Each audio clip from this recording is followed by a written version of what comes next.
Salah satu hadiah hari jadi yang aku suka berikan pada anak aku adalah kereta mainan sport. Macam ni.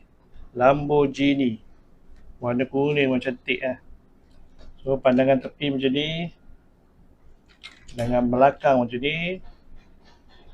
Pandangan atas macam ni. Bawah macam ni.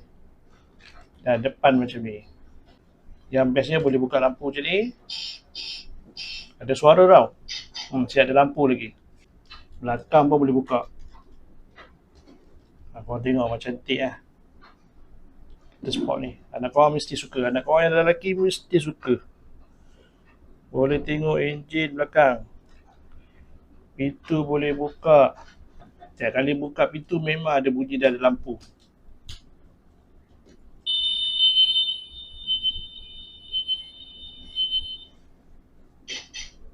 Laju ke tak? Lajulah.